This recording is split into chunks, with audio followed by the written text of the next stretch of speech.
ہم کسی بھی تعلیمی ادارے میں جاتے ہیں تو مقصد یہ ہوتا ہے کہ علم حاصل کریں، اور علم حاصل کرنے کا جو بنیادی طریقہ ہے کہ اس علم کو محفوظ کیا جائے، ورنہ سنی انسنی کر دینے سے تو وہ وقت کا ضیاع ہے، وقت کا بھی ضیاع ہے، استاد کی محنت کا بھی ضیاع ہے۔ قرآن کریم سے متعلق آپ صلی اللہ علیہ وسلم نے جو اس کو یاد کرنے کی تاکید فرمائی، حضور نے فرمایا کہ تم اپنے یاد کے ذریعے اس کو قید کر لو، یعنی یہ تمہارے پاس محفوظ رہے گا اگر تم نے اس کو محنت کی، اس کو یاد رکھا۔ اور صحابہ کرام کا بھی ہم معاملہ دیکھیں تو حضور کی بارگاہ میں جب بھی حاضر ہیں، آپ صلی اللہ علیہ وسلم کوئی بھی کلام فرماتے ہیں وہ اس کو محفوظ کر لیتے ہیں، زبانی یاد کر لیتے ہیں، تحریری طور پر اس کو لکھ لیتے ہیں، جس طرح حضرت ابو ہریرہ اور دیگر صحابہ کرام۔ تو استاد کا حق یہ ہوتا ہے، اور تعلیم جو ہم حاصل کر رہے ہیں اس کا حق یہ ہوتا ہے کہ اس کو ہم محفوظ کریں، تاکہ ہمارے ذریعے وہ آگے، جس طرح وہ علم ہم تک پہنچا تو ہمارے ذریعے وہ اگلی نسلوں تک پہنچے، یا اگلی نسلوں کا بھی ہم سے یہ تقاضا ہوتا ہے، ان کا ہم پر حق یہ ہوتا ہے کہ ہم کسی چیز کو سیکھیں، ان کو محفوظ طریقے سے ان تک پہنچانے کے لیے ہم ایک اہتمام کریں اور کوشش کریں۔ ہماری سستی اور کوتاہی یہ ہوتی ہے کہ ہم دنیا کی ساری چیزیں ہمیں یاد ہیں، ہمیں اگر دنیاوی کوئی ڈرامہ ہے، کوئی فلم ہے، ان چیزوں سے متعلق چھوٹی چھوٹی باتیں بھی ہمیں یاد ہیں، لیکن سبق کے دوران اگر ہم دیکھتے ہیں تو ہمیں اس سلسلے میں کوتاہی نظر آتی ہے اور لاؤبالی پن نظر آتا ہے، استاد باوجود کوشش کے۔ یعنی ہم اگر تدریس کے معاملے میں دیکھیں تو استاد مطالعہ کرتا ہے، کوشش کرتا ہے، اپنا ایک ذہن خرچ کرتا ہے، یعنی انتہا درجے کی مشقت اٹھاتا ہے وہ۔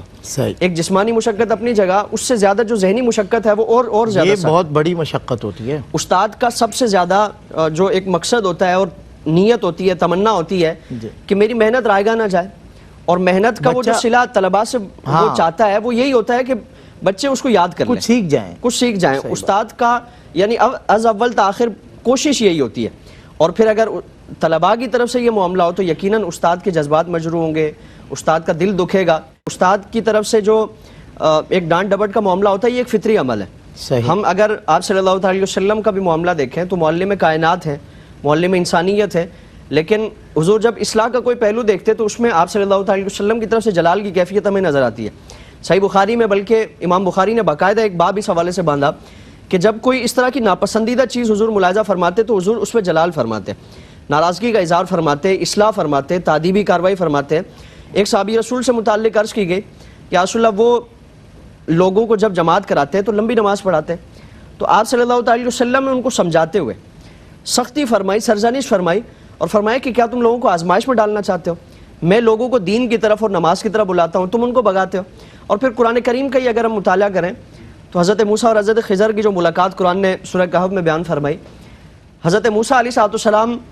جو حضرت خضر کی طرف آپ کے ساتھ جو معاہدہ ہوا تھا، جو بات ہوئی تھی آپ سے کہ آپ کسی بات پہ اعتراض نہیں کریں گے،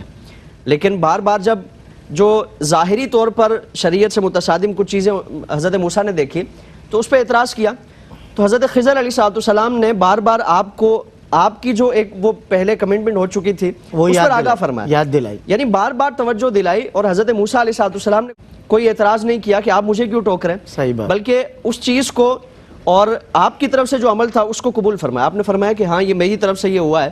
تو اگر استاد کی طرف سے روک ٹوک کی جاتی ہے، ڈانٹ ڈپٹ کی جاتی ہے،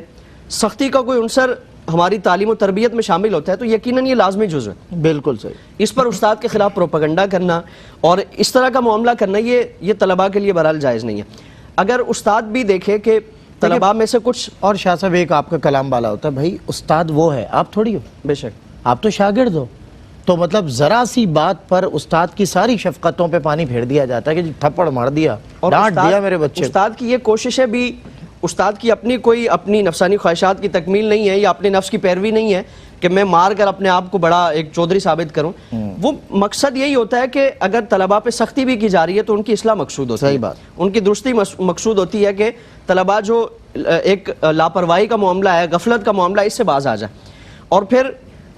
استاد کے لیے بھی لازمی ہے، یقیناً طلباء ایک ہی ذہنیت کے نہیں ہوتے، ذہنی سطح ان کی الگ الگ ہوتی ہے۔ میں کہتا ہوں نا، مزاج ٹکراتے ہیں، لوگ نہیں ٹکراتے۔ بعض طلباء انتہائی ذہین ہوتے ہیں اور انتہائی لائق طلباء ہوتے ہیں، اور بعض کا ذہن وہ اتنا جلدی اس کو پک نہیں کرتا،